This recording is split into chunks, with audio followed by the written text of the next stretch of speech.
जैसे ही इस प्रश्न को सुना, राजा परीक्षित के आचार्य सुखदेव जी महाराज उद्गत हो गए और सर्वप्रथम कहा, बहुत सुंदर चर्चा रही। सर्वप्रथम का तस्मात् भारत सर्वात्मा भगवान ईश्वरो हरि। हे परीक्षित, यदि तुम्हें बहुत शीघ्र मोक्ष चाहिए, मुक्ति चाहिए, तो उसका एक ही साधन है, तस्मात् भारत सर्वात्मा। संपूर्ण विश्व को भगवत में जानो, संपूर्ण विश्व को भगवान का रूप समझो, ऐसा मानो। और उसके पश्चात श्वास श्वास पर कृष्ण भजी, वृथा श्वास जनिक होए, न जाने इस श्वास का आवत होए नहीं। हर श्वास में भगवान का नाम भजो, भगवान का चिंतन करो और संपूर्ण विश्व को भगवत कैसे? जब सुना राजा परीक्षित ने तो मन में बहुत प्रश्न आए। ये कोई साधारण नहीं है, स्वयं भगवत आवाज, स्वयं भगवत की आवाज है, भगवान की आवाज है। भगवान कह रहे संपूर्ण विश्व को भगवत में मानो और श्वास श्वास पर, प्रत्येक श्वास पर हरि नाम जपो। राजा परीक्षित ने कहा मन तो बड़ा चंचल है,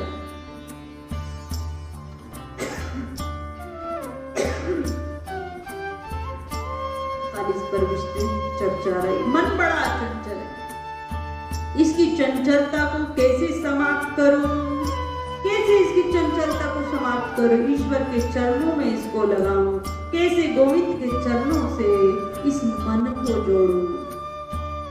श्री सुखदेव जी महाराज ने 4 साधन बताए। देखो ये वाणी किसकी है?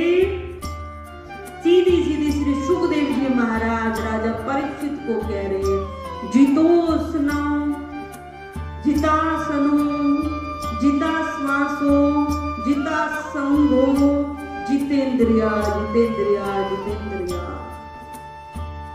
अपने आसन को जीत लो, जिस आसन पर बैठो। अर्थात देखो हमें शांति चाहिए, हम नॉर्मल पे भी कहें सरल भाषा में हमें शांति चाहिए। तो आप सबको शांति चाहिए, बहुत थक गए हो तो आप क्या करोगे? जाकर कक्ष में या तो किसी चेयर पर बैठ जाओ जिससे शरीर को आराम मिले, या फिर बेड पर लेट जाओ जिससे लेटे हुए भी शरीर को आराम मिले। और कोई बात करने के लिए आएगा तो आप कहोगे मेरे साथ अभी मत बोलो, मुझे आराम करना, मुझे शरीर को आराम देना। तो जितासनो, एक आसन पर लंबे समय तक बैठ जाना, सारी वृत्ति को अन्य जगह से हटा कर बैठ जाना। पहले बाह्य शांति होगी तभी तो अंतःकरण में शांति होगी। तो जितासनो, एक आसन पर लंबे समय तक बैठे रहना। जितासनो, अपने श्वासों को जीतना, श्वासों पर फोकस होना, किस प्रकार आ रहा है, किस प्रकार जा रहा है। जितासंगो, अपने संग को जीत लेना, कुसंग का हर परिस्थिति में त्याग करना और अच्छे संग का अनुसरण करना, विद्वानों की सभा में बैठना, संतों की संग करना। जितासंगो जितेंद्रिया जितेंद्रिया जितेंद्रिया, अपनी इंद्रियों को जीत लेना। अपने शरीर की जो इंद्रियां हैं जो कार्य करती हैं उनको अपने अधीन रखना ही विजय पाना। संसार को कौन जीत सकता? जिसने मन को जीत लिया, समस्त इंद्रियों का स्वामी ही मन है, और जिसने मन को जीत लिया उसने संपूर्ण विश्व को जीत लिया। ये 4 साधन कल बहुत विस्तृत इस पर चर्चा रही। आगे राजा परीक्षित के मन में बहुत प्रश्न आए।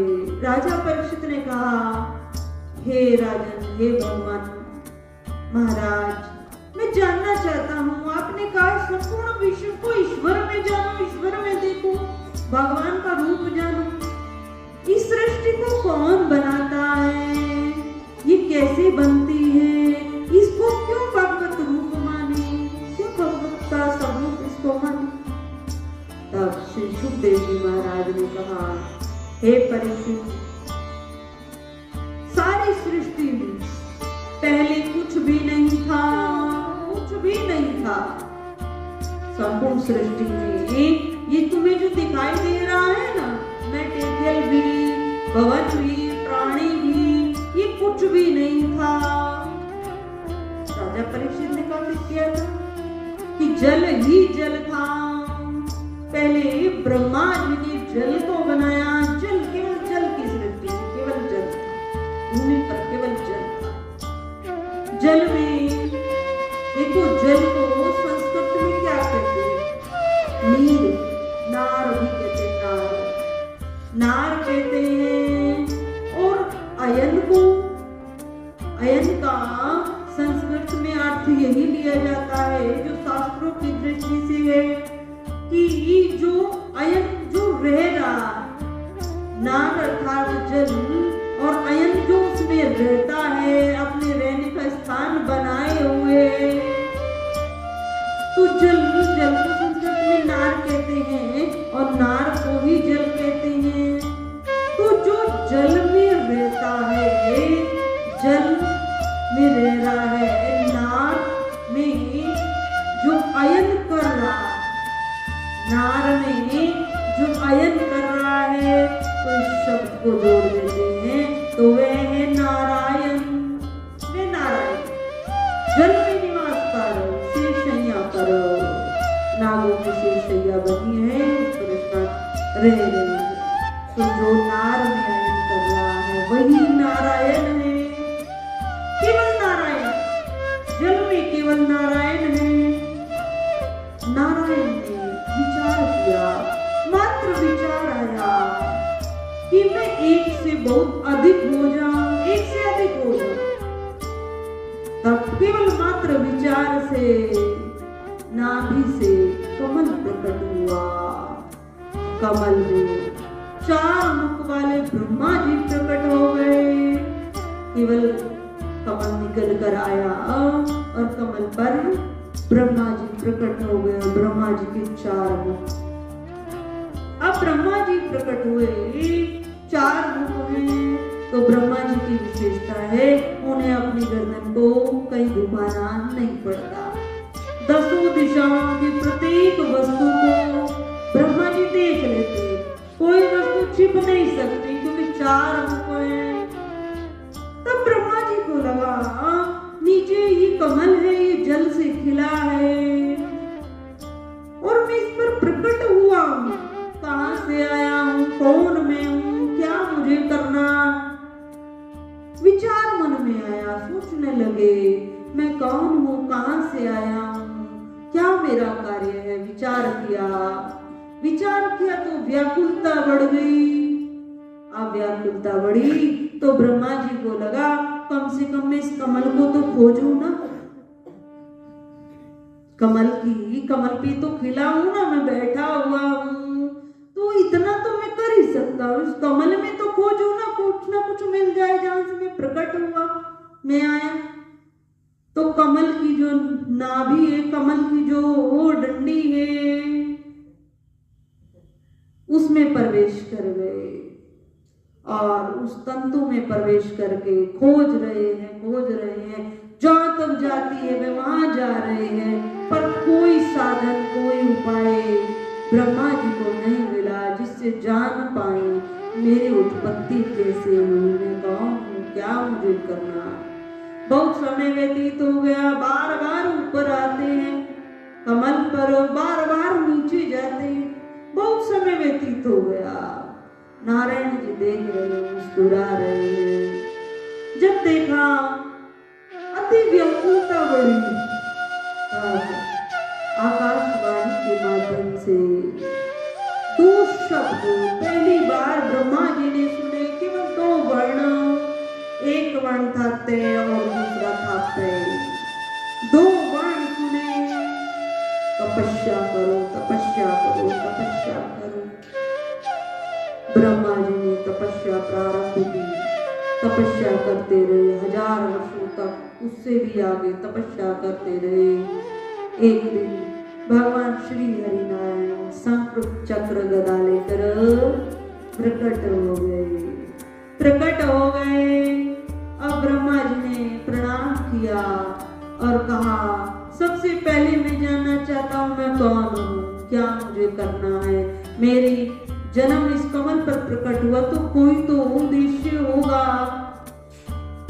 तब भगवान ने मुस्कुराते हुए कहा कि मेरे से ही तुम्हारी उत्पत्ति है, मुझसे ही तुम्हारी उत्पत्ति है, और तुम्हें क्या करना है, तुम्हें करना है तुम्हें इस संपूर्ण जगत का, सृष्टि को बनाना, जगत को बनाना, जगत को रचाना, ऐसे इस प्रकार से तुम्हें मनुष्यों के स्त्रियों के जोड़े बनाने हैं, इस प्रकार सृष्टि को रचना है, इस प्रकार सब कार्य तुम्हें करना है। ब्रह्मा जी को श्री मन नारायण भगवान नारायण जी ने बताया।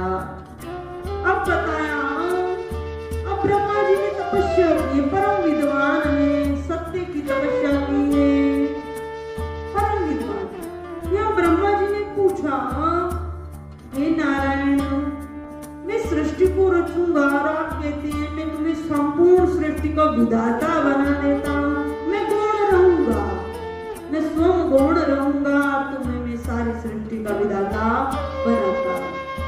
अब ब्रह्मा जी ने कहा, क्या मुझे विधाता बनाते? इस सृष्टि पर यदि किसी प्राणी में किसी एक गुण की भी विशेषता हो जाएगी तो उसे उसका अभिमान हो जाएगा, और आप तो मुझे संपूर्ण सृष्टि के विधाता बना रहे हो, मुझ में भी अभिमान आ जाएगा। तो जब अभिमान आएगा तो मेरा पतन हो जाएगा, पतन होगा।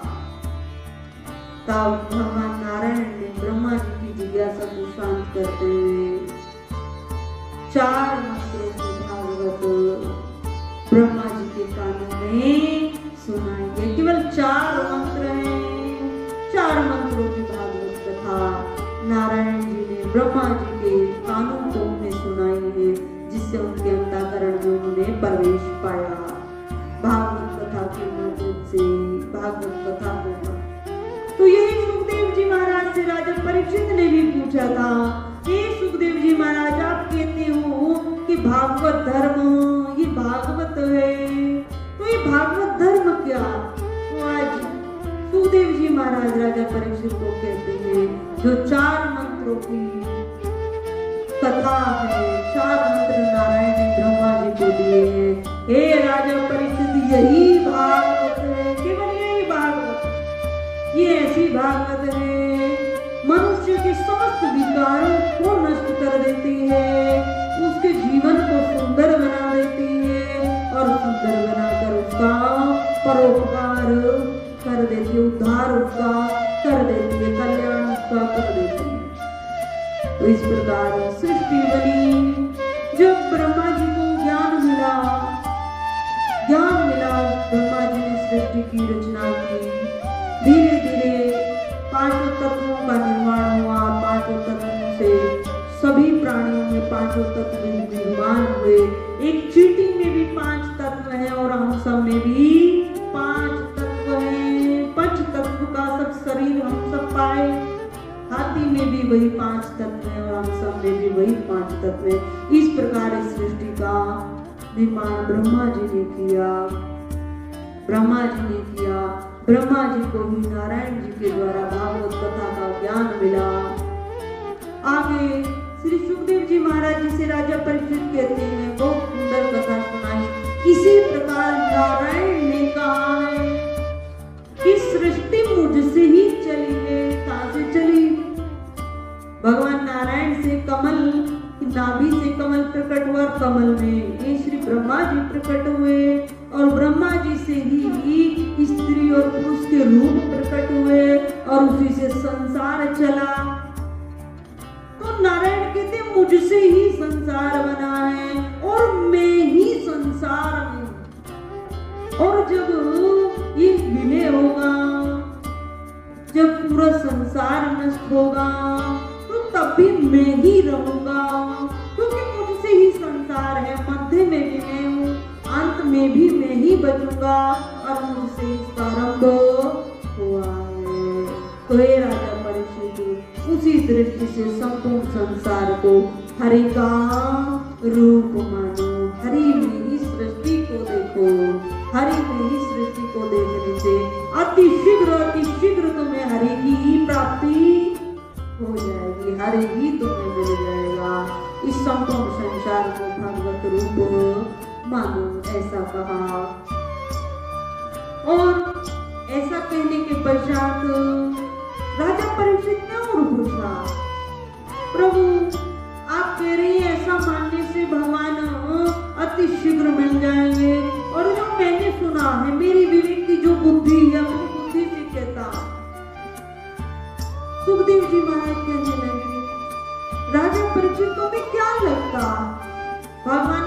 शीघ्र मिलते हैं, किसको शीघ्र मिलते हैं? तुम अपनी आत्मा से बताओ। राजा परीक्षित अपनी तुच्छ बुद्धि से बता रहे हैं कि सुखदेव जी, मुझे लगता है भगवान उनको मिलते हैं जो 5 बार स्नान करते हैं, जो दिन में 5 बार स्नान करते हैं। तब सुखदेव जी महाराज राजा परीक्षित के अंतःकरण के भाव को समझ गए। परीक्षित क्या कहना चाहता? सुखदेव जी महाराज जी ने कहा, हे राजा परीक्षित, भगवान ने तो नित्य बार 5 बार हमें स्नान करे तब हमें मिले नहीं, ऐसा कोई प्रमाण नहीं है। भगवान को प्राप्त करने में जाति बंधन नहीं है, रूप बंधन नहीं है, आयु बंधन नहीं है। भगवान को सब प्राप्त कर सकते हैं। ये सुखदेव जी कह रहे हैं। अब सुखदेव जी महाराज ने इनका उदाहरण दिया। अगर भगवान स्नान को देखते, कौन कितनी बार स्नान कर रहा है, कौन कितना शुद्ध है और कितना अशुद्ध है, तो क्या राम जी भीलों को गले से लगा सकते थे? भील जाति के जो स्नान करना ही नहीं जानते थे, बहुत बहुत दिन हो जाते थे, जो स्नान की क्रिया को ही नहीं जानते थे, भगवान ने उन्हें भी गले से लगाया, उनको भी गले से लगाया। फिर आगे कहा कि भगवान ने आयु नहीं देखी। भगवान किसी की आयु को नहीं देखते हैं राजा परीक्षित। भगवान अति शीघ्र मिल जाते हैं, जिसका भाव पवित्र हो जाता है, जो संपूर्ण विश्व को भगवत रूप मानता है। दुर्ग को देखें, राजा परीक्षित से कहा, एक बालक ने 5 वर्ष की आयु में ही भगवान को प्राप्त किया, उसका नाम दुर्ग है। आगे दुर्ग की बड़ी विस्तृत कथा आएगी। राजा परीक्षित के मन में जितने जितने प्रश्न आएंगे, उन सब जिज्ञासाओं को शांत श्री सुखदेव जी महाराज करेंगे। आगे कहा, भगवान ने रूप नहीं देखा। अगर भगवान रूप को देखते तो क्या कुब्जा के घर कृपा करते? क्या कभी कुब्जा को भगवान ने क्या के पुकारा, हे सुंदरी? कुब्जा ने कहा, क्यों मजाक करते हो, क्यों मजाक कर रहे हो? प्रभु से कहा। तो प्रभु ने कहा, मैं तुझे बाहरी रूप को नहीं देखता, किसी के भी बाह्य रूप को मैं नहीं देखता, मैं अंतःकरण के भाव को देखता हूँ, और तेरा अंतःकरण का भाव अति सुंदर है, अति सुंदर है, इसीलिए तू परम मनोहर सुंदरी है, इसीलिए तू सुंदरी है। भगवान ने सुंदरी कहकर संबोधन दिया। तो भगवान रूप को नहीं देखते हैं, भगवान आयु को नहीं देखते हैं, भगवान स्थान नहीं देखते हैं। आगे कहा कि भगवान जाति भी नहीं देखते। राजा परीक्षित ने कहा, जाति को देखते ही होंगे। अब सुखदेव जी महाराज ने कहा, नहीं, भगवान जाति भी नहीं देखते, इसका भी बहुत बड़ा प्रमाण है, बहुत बड़ा प्रमाण। अब राजा परीक्षित ने कहा, न भगवान रूप को देखते हैं, न जाति को देखते हैं, न आयु को देखते हैं, भगवान क्या देखते हैं? क्या देखते हैं?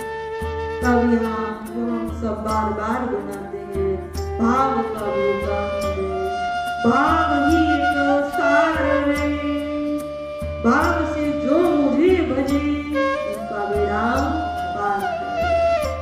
भाव बिन सब कुछ दे डाले तो भी मैं लेता नहीं, और भाव से मुझे एक पुष्प भी स्वीकार है, स्वीकार है। भाव चाहिए भगवान को। कहा जाति में भी नहीं देखते। तब सुखदेव जी ने कहा कि अगर जाति भगवान देखते तो क्या विदुर राय के घर छिलके पाते? विदुर को इतना स्नेह भगवान ने किया, जब भगवान इस धाम से भी अपनी लीला को समेट गए। अंतर ध्यान भगवान को पांव पर रखी, और भगवान के हृदय में याद किसकी चल रही थी? विदुर की याद चल रही थी। किसकी याद चल रही थी? विदुर की याद चल रही थी। मेरे भक्त विदुर को मार चले गए, परम धाम चले गए, कृष्ण परम धाम चले गए, तो उसको कैसी हालत होगी। विदुर की स्मृति भगवान को थी जिस समय अंतर ध्यान भगवान, तो यदि जाति भगवान देखते तो विदुर तो दास पुत्र था, दासी का पुत्र था। भगवान ने रूप रंग जाति आयु ये भगवान नहीं देखते, क्यों? क्योंकि हम सब अंश किसके हैं? भगवान के। यदि एक पिता के 4 पुत्र हों तो पिता तो चारों को स्नेह करता, माता अपने चारों पुत्रों को दुलार करती है, वो चारों पुत्र उसके। उसी प्रकार इस सृष्टि पर जितने जीव जंतु हैं, जितने जीव जंतु, वो सब कौन है? वो परमात्मा के अंश हैं, भगवान के अंश हैं। हम सब भगवान के ही अंश हैं। जड़ पदार्थ है वे भी भगवान की ही हैं, और जितने चेतन हैं उनमें तो जो शक्ति काम कर रही वही ईश्वर है, वही ईश्वर है, वही ईश्वर है जो शक्ति काम कर रही। तो भगवान का हम सब पर पूर्ण अधिकार है, और हमारा संपूर्ण हम सबका जितनी जलचर जड़चर जितनी जातियां हैं सबका भगवान पर बराबर अधिकार है। सब भगवान से स्नेह प्रेम कर सकते हैं, और भगवान का भी प्रेम सबके लिए है। यहाँ राजा परीक्षित ने कहा, आपने कहा भी कि विदुराई ने यहाँ छिलके पाए, ये विदुराई कौन थी और ये विदुर जी कौन थे? तो यहाँ पर बहुत सुंदर कथा आई है। श्री सुखदेव जी महाराज ने बहुत सुंदर कथा कही है। कौन विदुर है, कौन विदुराई है, और कैसे विदुराई के हाथों से छिलकों को पाया, केले के छिलकों को पाया। बहुत सुंदर कथा कही। हे राजन, एक समय की बात है, भगवान द्वारिकापुरी में थे, और द्वारिकापुरी से भगवान का हस्तिनापुर आना हुआ। हस्तिनापुर भगवान आए, हस्तिनापुर आए तो दुर्योधन को पहले से ही सूचना थी द्वारिकाधीश आ रहे, द्वारिकाधीश कृष्ण आज हस्तिनापुर में आ रहे। हस्तिनापुर आएंगे तो हस्तिनापुर का राजा मैं ही तो हूँ। हस्तिनापुर में पांडव लोग तो वनवास भोग रहे, वनवास में है, और मैं यहाँ हस्तिनापुर का राजा हूँ। इस प्रकार सोचा तो मेरे पास ही तो रहेंगे ना, मेरे पास ही आएंगे, यही भोजन करेंगे, क्योंकि मैं भी राजा हूँ, मैं भी राजा हूँ। इस प्रकार दुर्योधन ने बहुत सुंदर व्यंजनों को बनवाया। बहुत सुंदर व्यंजन महल में बनने लगे, चारों ओर सुगंध फैलने लगी, आसपास सोने चर्चा हो गई। दुर्योधन इतने सुंदर व्यंजनों को बना रहा, किसके लिए बना रहा है? द्वारिकाधीश आएंगे, द्वारिकाधीश आएंगे। नगर सजने लगा, सारी गलियां सजने लगी, और दुर्योधन ने बहुत सुंदर व्यंजनों की व्यवस्था कर उनको अच्छे से सजाया, क्योंकि दुर्योधन भी राजा। जब भगवान का द्वारिकापुरी से आना हुआ हस्तिनापुर, भगवान आए हैं, और आए जैसे ही भगवान आए, दुर्योधन ने प्रणाम किया, भगवान ने स्वीकार किया। दुर्योधन ने कहा, हे कृष्ण, अन्य वार्तालाप किया, और वार्तालाप करने के पश्चात कहा, कृष्ण भोजन बना। वार्तालाप और भी आगे करेंगे, पर भोजन गरम गरम सब लगा हुआ है, सजा हुआ है। हे द्वारिकाधीश, तुम भी बहुत समय से बहुत लंबा यात्री कर आ रहे हो, सफर करके, तुम पहले प्रसाद पाओ, भोजन पाओ, और मैंने तुम्हारे लिए ये सब तुम्हारे लिए किया, तुम्हारे लिए 56 प्रकार के व्यंजन बनाए हैं। हे द्वारिकाधीश, मुझे नहीं लगता अब से पहले तुमने अपने जीवन में कभी इस प्रकार इतने स्वादिष्ट व्यंजन खाए होंगे। इतने सुंदर व्यंजन बनाए मैंने तुम्हारे लिए, मुझे नहीं लगता पहले तुमने कभी गाए होंगे, मैंने तुम्हारे लिए बनाए। तब भगवान ने देखा और देखकर विचार किया, बहुत अभिमान है, बहुत अभिमान है। तब भगवान ने कहा, हे दुर्योधन, दो परिस्थिति में भोजन किया जाता, दो परिस्थिति में भोजन होता।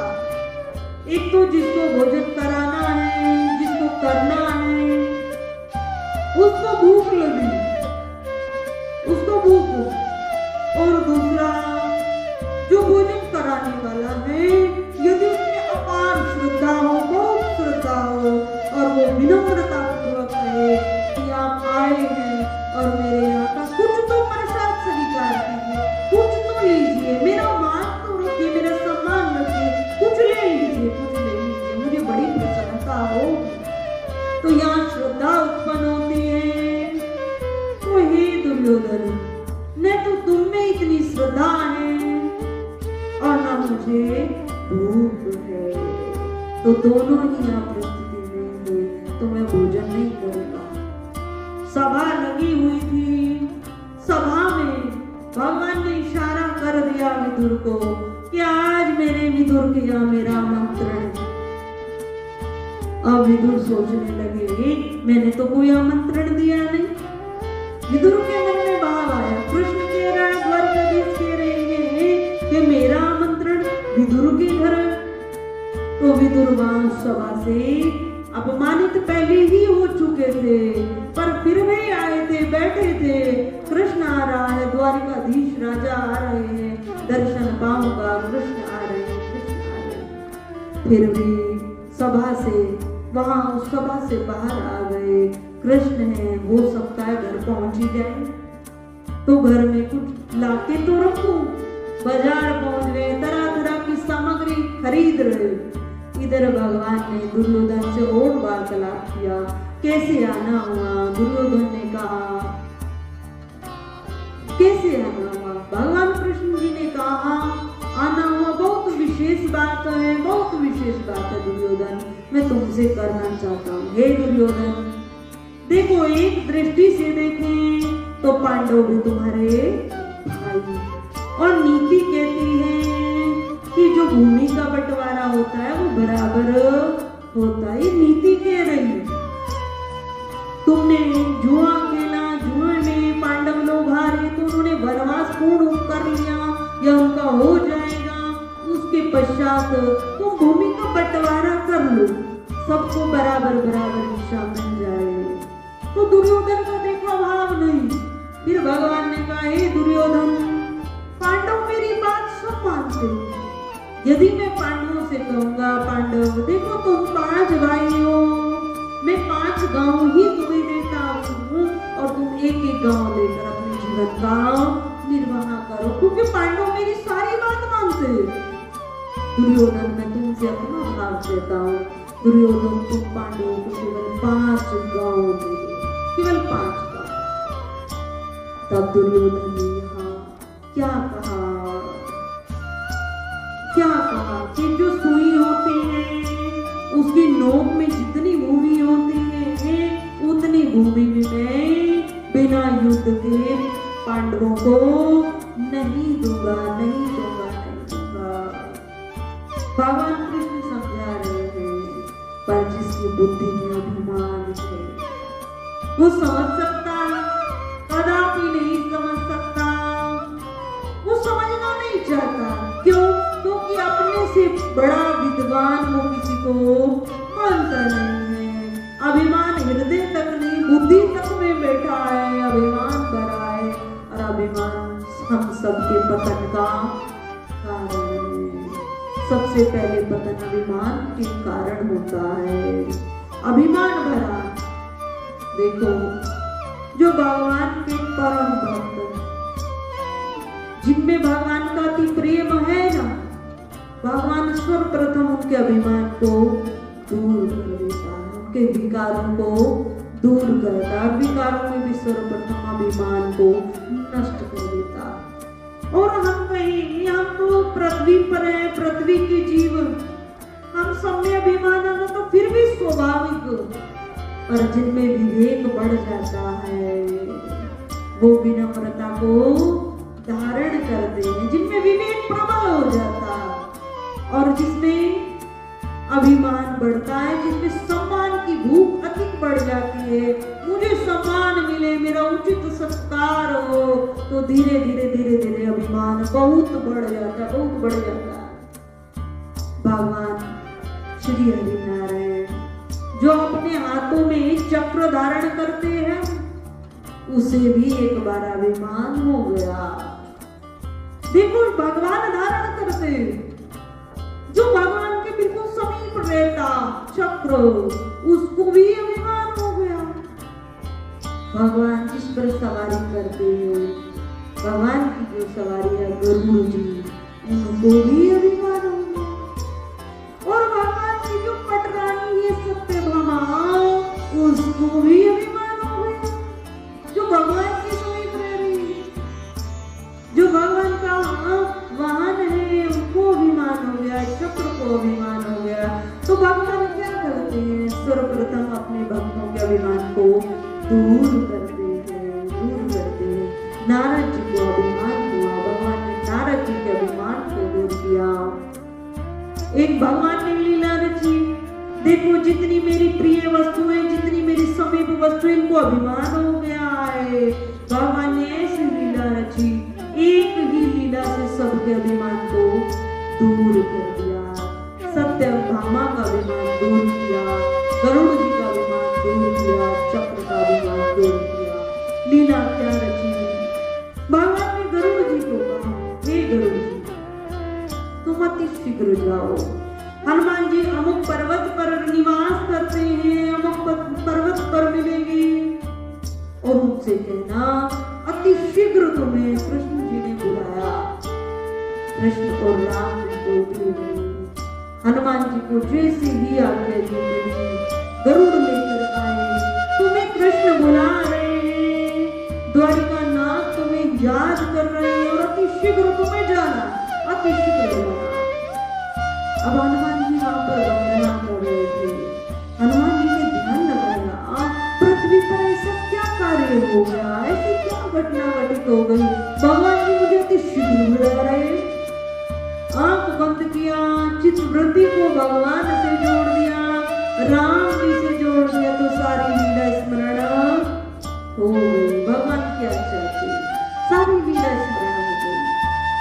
हनुमान जी महाराज ने गरुड़ जी से कहा, गरुड़ जी तुम या तो कुछ समय विश्राम पाओ, या फिर तुम लौट जाओ। मेरी थोड़ी अभी साधना शेष है, मैं पहली साधना करूंगा, और उसके पश्चात द्वारकाधीश से मिलने, कृष्ण से मिलने अवश्य जाऊंगा, उनके कार्य को अवश्य करूंगा। तो गरुड़ जी सोचने लगे, प्रभु की आज्ञा है और हनुमान जी विलंब कर रहे हैं। तब गरुड़ जी ने सोचा, मुझे भगवान को जाकर सूचना देनी चाहिए कि हनुमान जी अभी साधना पूर्ण करने के पश्चात आएंगे। हनुमान जी ने कहा, गरुड़ जी ने वहां से प्रस्थान किया। गरुड़ जी ने प्रस्थान किया, हनुमान जी ने अपने पाठ को, अपनी साधना को प्रारंभ किया। साधना पूर्ण हुई, हनुमान जी ने प्रभु को प्रणाम करके अपने सफर को प्रारंभ किया। वायु की वेग से हनुमान जी दौड़े हैं, वायु की वेग से दौड़कर जैसे ही द्वारिकापुरी पहुंच गए, द्वारिकापुरी पहुंचे तो इधर भगवान ने अपने समीप में सत्यभामा को बिठाया। भगवान के आज समीप में रुक्मणी जी नहीं बैठी, सीता जी नहीं बैठी, रुक्मणी जी अर्थात सीता लक्ष्मी वह नहीं बैठी, आज सत्यभामा को बिठाया और अपने ही सुदर्शन को आज्ञा देगी कि तुम द्वार पर जाओ और कोई भी आए उसको अंदर आने मत देना, उसको अंदर आने मत देना। अगर वह सोचे कि मैं अंदर आऊं तो उसको नष्ट कर देना, वहीं पर उसको नष्ट कर देना, किसी को अंदर नहीं आने देना। जैसे ही हनुमान जी द्वार पर आए, संपूर्ण लीला को पहले ही समझ गए थे। द्वार पर आए, सुदर्शन चक्र की स्तुति की, हे सुदर्शन चक्र, मुझे कृष्ण जी ने द्वारिकाधीश ने अति शीघ्र बुलाया, जाने दीजिए, मुझे जाने दीजिए। पर सुदर्शन चक्र ने कहा नहीं नहीं, मेरे होते हुए तुम अंदर प्रवेश कर जाओगे, कदापि नहीं। तुम में इतनी शक्ति नहीं है कि तुम मेरे रहते हुए अंदर प्रवेश पा जाओगे। नहीं नहीं, मैं कदापि तुम्हें अंदर जाने नहीं दूंगा। विचार किया। हनुमान जी ने कहा ठीक है। सुदर्शन चक्र को प्रणाम किया। प्रणाम करने के पश्चात में अपने हाथों से सुदर्शन चक्र को दबा लिया। सुदर्शन चक्र को ऐसे ही पकड़ा और पकड़कर मुख में दबा लिया। पहले उंगली से दबाया, फिर दांतों के नीचे दबाया, मुख में ले रहे और अंदर प्रवेश कर गए। अंदर प्रवेश पाया है, भगवान को प्रणाम किया है और भगवान को प्रणाम कर कहने लगे हे प्रभु, सीता जी कहाँ है, अर्थात रुक्मणी जी कहाँ है मेरी माता, मेरी परम मनोहर परम विनयी मेरी माता कहाँ है। आज ये आपकी जो साइड में बैठी है दासी, ये कौन दासी बैठी, मेरी माता कहाँ। तो जैसे ही सत्यभामा ने अपने आप को सुना, मुझे दासी कह रहा है और रुक्मणी की प्रशंसा कर रहा है, मेरी माता कहाँ है, मेरी माता कहाँ। तो जो सत्यभामा का अभिमान था, मैं परम सुंदर मनोहर हूँ, कृष्ण के साइड में बैठी हुई मैं ही शोभा पाती हूँ। आज वो अभिमान सत्यभामा का भी नष्ट हुआ और उधर जो सुदर्शन चक्र को लग रहा था कि मैं ऐसा शक्तिशाली अस्त्र हूँ कि इस पूरी पृथ्वी पर मुझसे कोई जीत नहीं सकता। और ये हनुमान जी, इन्होंने मुझे हाथों से दबाया और मुख में दांत के नीचे दबा लिया। तो सारा अभिमान सुदर्शन चक्र का वही नष्ट हो गया। उधर जब ये सारी घटना घटित हो गई तो गरुड़ महाराज जी आ रहे थे और गरुड़ महाराज जी ने देखा ये हनुमान ये तो साधना कर रहे थे, इनकी साधना भी पूर्ण हो गई और मेरी गति से भी पहले ये यहाँ पहुंच गए। किसकी प्रताप से आए हैं? जब देखा पवन के वेग से आए हैं, पवन पुत्र है। तो जो अपना अभिमान था कि मैं अति तीव्र गति से दौड़ सकता हूँ, तो गरुड़ का अभिमान भी नष्ट हो गया। संपूर्ण अभिमान गरुड़ का नष्ट हुआ, सुदर्शन चक्र का हुआ, सत्यभामा का हुआ। हनुमान जी ने बारंबार प्रणाम किया, प्रणाम करो, भगवान को कहा मेरे लिए आगे बताओ। भगवान मन ही मन मुस्कुराए, हे हनुमान जी क्या बताऊं, सारी लीला तो पूर्ण हो गई, जिस हेतु तुम्हें यहाँ बुलाया था वो सारी लीला पूर्ण हो गई। मन ही मन मुस्कुराए और भगवान से हनुमान जी ने विदा ली और अपने पर्वत पर पुनः आ गए। तो कहने का भाव कथा हमें प्रेरणा देती है, जिस प्राणी के अंदर जो गुण प्रधान हो जाता है और मान सम्मान उसको बहुत अच्छा लगने लगता है, बहुत अच्छा, तो उसका अभिमान निरंतर बढ़ने लगता है, बढ़ने लगता है और ये अभिमान हमें पतन की ओर लेकर जाता है। रावण का अभिमान बढ़ा तो पतन हुआ, हिरण्यकश्यप का अभिमान बढ़ा तो पतन हुआ और दक्ष प्रजापति का अभिमान बढ़ा तो उसको भी बकरे का मुख लगा दिया गया, जिससे मैं ही करता रहे।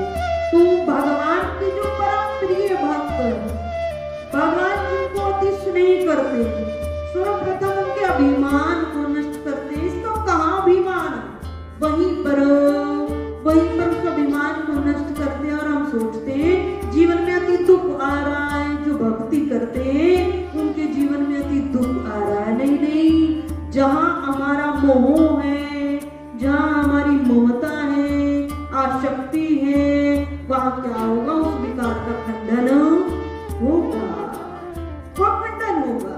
और हम सोचते हैं विकार आए, नहीं, भक्ति हम सबको कोमल बनाती है। भगवान के चरणों का प्रेम हम सबको को निर्मल बनाता है, समस्त विकारों को मिटा देता है। तो जब विकार मिटते हैं तो कष्ट होता है, कष्ट होता है। अब भक्त चाहते हैं इसी जीवन में कल्याण हो जाए, बस ये जीवन सार्थक हो जाए। तो सार्थक कैसे होगा? मोहव्रती पुत्र में है, पुत्र अधिक प्यारा है, अन्य प्राणी बहुत अधिक प्यारे हैं, तो धीरे धीरे वहां से उस आसक्ति को हटाना होगा। धीरे धीरे भगवान उस आसक्ति को हटाएंगे, उस मोह को हटाएंगे, जिससे उस भक्त का कल्याण होगा। क्यों? क्योंकि उसके अंतःकरण में कामनाएं हैं कि मेरा कल्याण हो जाए। तो मोह तो हटाना पड़ेगा ना। मोह के रहते कल्याण होगा? कदापि नहीं। कितना भी बड़ा ऋषि मुनि इस पृथ्वी पर आया और यदि उसके मन में मोह है, ममता है, आसक्ति है, तो उसे पुनः शरीर धारण करना पड़ा है। जैसे भरत जी की कथा आती है, बाद में जब अगला जन्म उन्होंने पाया तो किसका पाया था? हिरण का पाया। हिरण के पश्चात जड़ भरत पुनः जड़ हुए, अर्थात सारी सृष्टि से उन्होंने अपने प्रेम मोह को हटाया, आसक्ति को हटाया, ज्ञानी की तरह जीवन जिया और परम धाम को प्राप्त किया। तो हम सबकी जहाँ शक्ति है, भगवान इस विकार को हटाते हैं। तो राजा परीक्षित से सुखदेव जी कह रहे कि भगवान न रूप देखते हैं, न जाति देखते हैं, ना उसका आयु देखते हैं। भगवान तो निर्मल मन को देखते हैं, सुंदर भाव को देखते हैं। विदुर को कहा पता ही नहीं चल रही थी, विदुर के यहाँ आमंत्रण है। अब दुर्योधन ने कहा है ये दासी का पुत्र है विदुर, और ये तुम्हें द्वारिकापुरी में आमंत्रण कैसे दे सकता है? कैसे ये वहां गया होगा?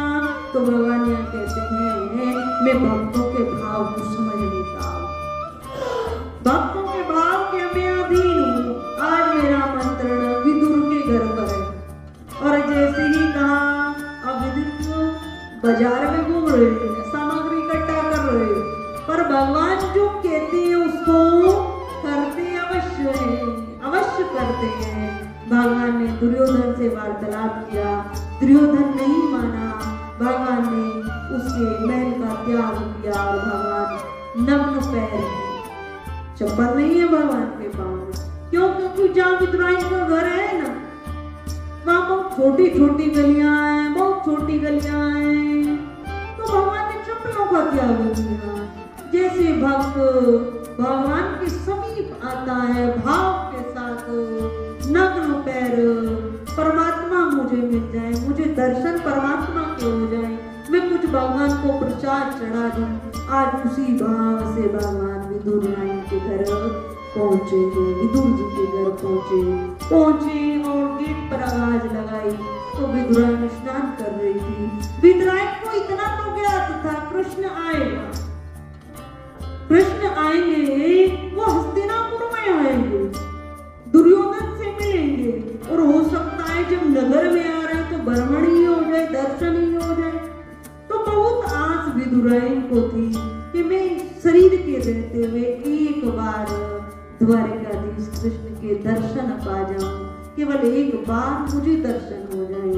आज वह दिन आया, द्वार पर खड़ी है, भगवान आवाज लगाए, भगवान ने ए विदुराइन विदुराइन विदुराइन को आवाज लगाई, और भगवान बड़े प्रेम से काकी कहते थे, काऊ काकी काऊ काकी। आप विदुराइन स्नान कर रही थी, स्नान करते हुए हृदय से आवाज आई, कृष्ण द्वार पर खड़ा, कृष्ण द्वार पर आया, भाव विभोर हो गई, सही से वस्त्र नहीं पहने, और भगवान कृष्ण को अंदर लेकर आए हैं। अंदर लेकर आए हैं तो आज बुद्धि ने काम करना बंद कर दिया है, बंद किया, प्रणाम करना भूल गई। भगवान ने कहा काकी आसन नहीं दोगी, बैठने को नहीं पूछोगी, घर में जो पाटा था उसको उठाकर लाइए। आप पाटे को डालना सीधा होता है,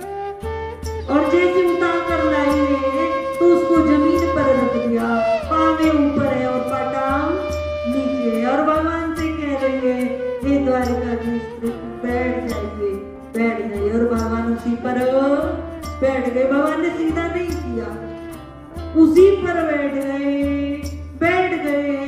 अब भगवान ने कहा कि कुछ खाने को नहीं दोगी, कुछ खाने को नहीं दोगी क्यों? क्योंकि विद्रोही भाव भी बोल रहे, अंतःकरण की जितनी वृत्तियां हैं सब शुद्ध हो गई है और शुद्ध होने पर इतनी भाव भी बोल रहे कि जो कार्य करना था वह सब भूल गई। बरसों की आस, जन्म जन्मांतरों की आस पूर्ण हो गई। कृष्ण के दर्शन हो जाए, कृष्ण के दर्शन हो जाए।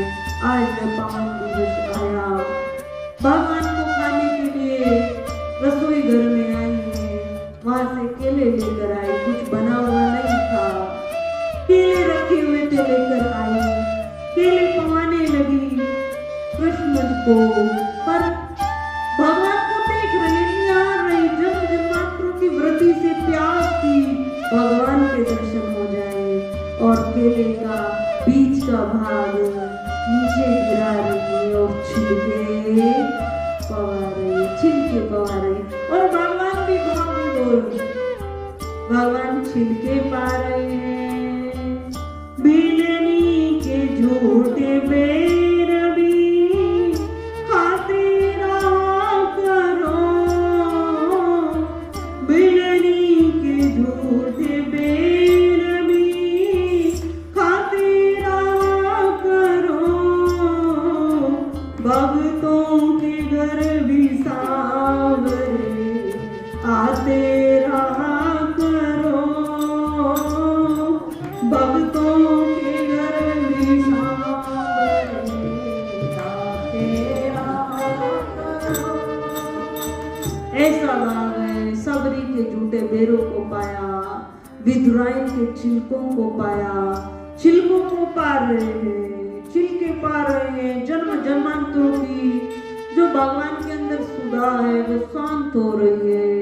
ऐसे दृश्य को विदुर जी ने देखा, द्वार पर आए, द्वार पर आकर जैसे ही देखा द्वारिकाधीश आज मेरे घर पर आए हैं और विदुराइन जो इतने समय से मुझे कह रही है कृष्ण आएंगे, कृष्ण एक बार दर्शन हो जाए और मैं अपने हाथ से उन्हें भोजन बना के पवाऊं, आज वे कृष्ण को छिलका पवा रहे हैं। बैठे कैसे हैं, पाटा बिछाए, पावे ऊपर है और भगवान उसके बीच में बैठे हैं। इस अवस्था में भगवान बैठे हैं, छिलकों को पवाया। विदुर जी ने कहा, हे विदुराइन तू पगली हो गई, ये क्या कर रही है, छिलके पवा रही है, भगवान द्वारिकाधीश को तो छिलके पवा रही, तू पागल हो गई है। विदुराइन ने जैसे ही देखा सारा केले नीचे पड़े हैं, उसका बूढ़ा भाग और मैं छिलके पवा रही हूँ और भाग हो रही। विदुर ने कहा लो मैं खिलाता हूँ, तुम कुछ बना कर लेकर आओ। अपने हाथ से केले पवाने लगी पर भगवान ने कहा मेरी तृप्ति हो गई है विदुर, मेरी तृप्ति हो गई। विदुर जी ने कहा क्यों? विदुराइन के हाथ से छिलके पा रहे थे और मैं केले खिला रहा हूँ तो आप केले नहीं पा रहे। भगवान ने कहा हे विदुर, जो स्वाद मुझे छिलकों में आ रहा था। अच्छा एक बात सत्य बताना, जो माँ बनाती है उसका टेस्ट अलग होता है ना, और उस सब्जी में ज्यादा मसाले नहीं होते, उस सब्जी में कोई मसाले नहीं होते, माँ का टेस्ट इतना अच्छा होता है।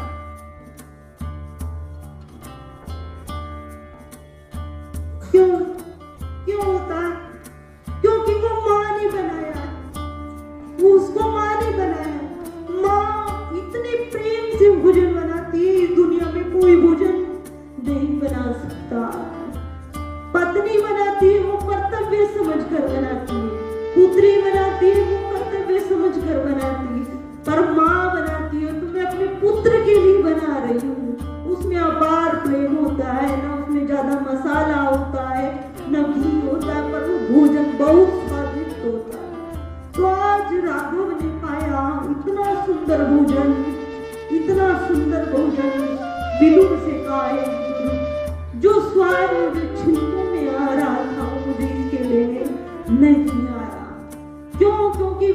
की जन्म जन्मांतरों की प्रेम वाली भक्ति, इन आंखों से मैं कुछ गोविंद को बना कर खिलाऊं, वो प्रेम पवा रही थी। और विदुर तुम मुझे केला पवा रहे हो, विदुराई मुझे जन्मों की भक्ति पवा रही। तो भगवान को भाव अति प्रिय है, भाव। तो भागवत का तीसरा स्कंद चल रहा है। भगवान ने इसी प्रकार भगवान के 24 अवतारों की कथा को कहा, भक्तों की कथा को कहा, जिससे राजा परीक्षित का हृदय निर्मल हुआ कि भगवान को साधन प्रिय नहीं है। भगवान कहते हैं इस चित्त वृत्ति को मुझ में लगा दो, भक्ति करो, भाव से करो, कम समय में करो परंतु भाव युक्त भक्ति को करो, यही भगवान को अधिक प्रिय है। आइए मिलकर हनुमान जी का पाठ करते हैं। श्री गुरु चरण सरोज रज,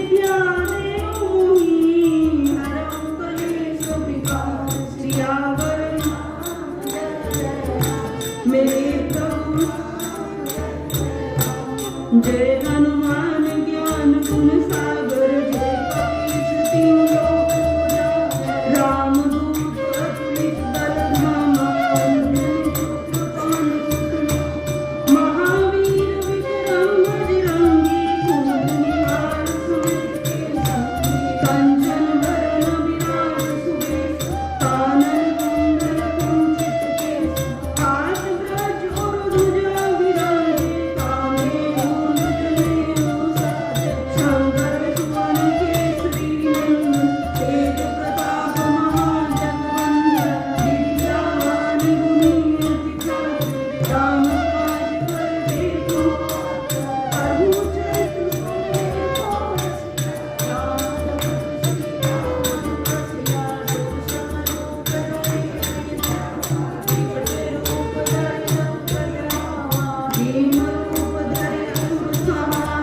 रामचंद्र जी के काज लाए संजीवन, लखन जीवाए, श्री रघुवीर हरषि उर लाए, रघुपति कीन्ही बहुत बड़ाई, तुम मम हृदय समाई, सहस बदन तुम जस गावें, अस्मै श्रीपति नाथ, सनकादिक ब्रह्मादि मुनीष, नारद सारद सहित अहीसा, जम कुबेर दिक्पाल जहांते, कब कोकिल नहीं सके कहाते, तुम उपकार सुग्रीवहि कीन्हा, राम मिलाए राजपद दीन्हा, तुम्हरो मंत्र विभीषण माना, लंकेश्वर वे सब जग जाना, जुग सहस्त्र जो जन पर भानु, जीवोदाहि मगध कर जाना, प्रभु मुद्रिका मेरे मुख माहि, जलधि लांघ गए अचरज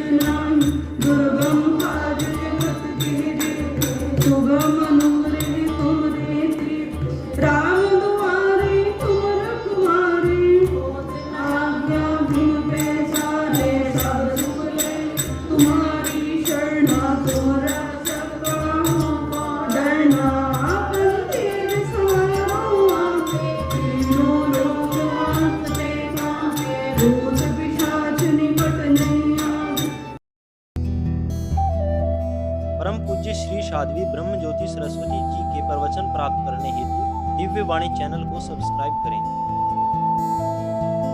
वीडियो को शेयर करें और अपने परिजनों पर अवश्य भेजें।